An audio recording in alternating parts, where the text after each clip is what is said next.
The whole-time directors, the CEOs, the CFOs, throughout the year, there is nothing like a blackout period for them. Throughout the year, of course, they know more than anybody else about that company. Are they therefore they should not hold shares and they should not deal in any shares of that company? The answer is no. You can't have such a horrible situation that you are the creator of that whole world and you are being prevented from dealing in your own securities.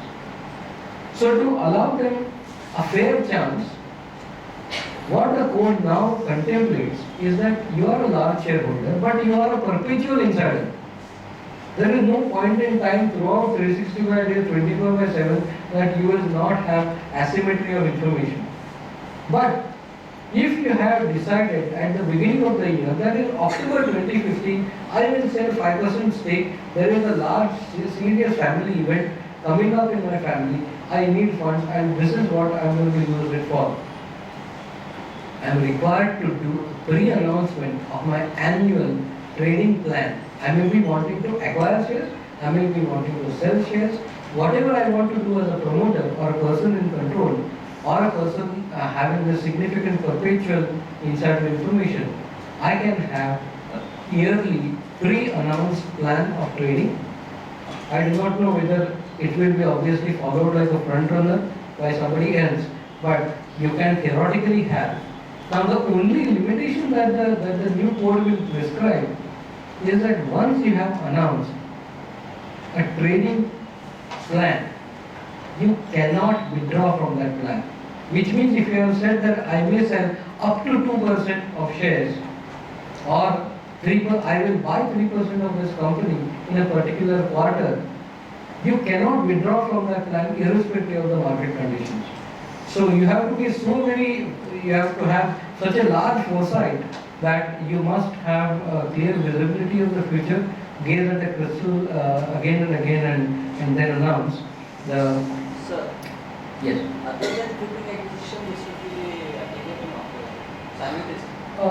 Well, the takeover code is a standalone provision, it will clearly apply.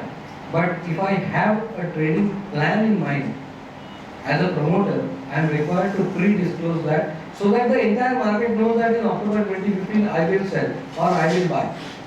So the market will decide what it wants to do.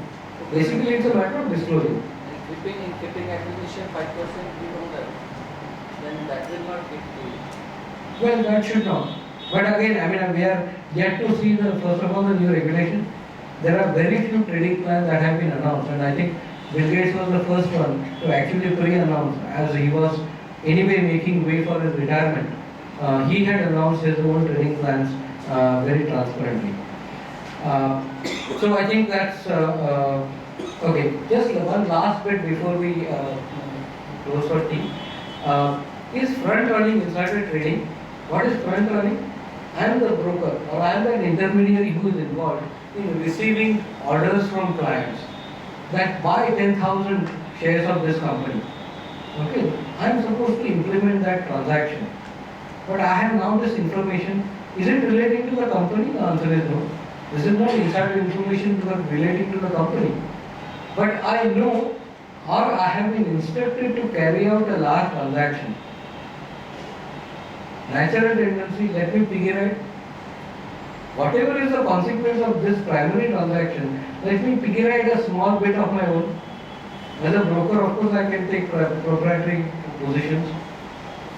So this was argued in a couple of matters till very recently.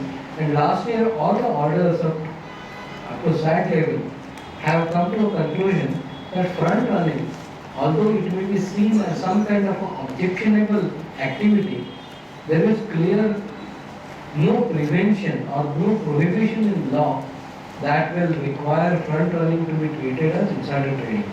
So front running is not illegal, but SAT has itself said that definitely this is not a pattern which is a very happy pattern, but within the current regulations we are not able to see that this is objectionable or this is capable of correcting. So before I stop, just two things that I wanted to really tell you. That the cost of compliance is always lower than the cost of non-compliance of all the regulations. Second is an age-old statement made by Marcus, the Greek philosopher. And I think if we all followed this, we would not be talking about neither insider trading nor the takeover. Okay? Do not say it if it is not true. Do not do it if it is not right. So we know what is the right thing to do. But in spite of all that, this is gospel that I have learned over 25 years of my practice, that you can't substitute a bad person with a good law, better document, or the best enforcement. There will always be bad apples in the market. Thank you very much. Thank you, Sharad Bhai. I think you've taken us within this 1 hour through the intricacies of both the regulations very well, highlighted key and current issues, and we really don't have much time, but I would encourage you to engage with the faculties during team break with your question answers. We may not have time for public question and answers. And I now request Mukesh Bhai to propose very well deserved vote of thanks to both the faculties. President Nitin, President Paras, my colleague Neha, ladies and gentlemen. From the afternoon to this evening, we had two important and very interesting sessions. In the first session, Jayant Thakur set the tone, giving us the overview of the basic concepts of securities law.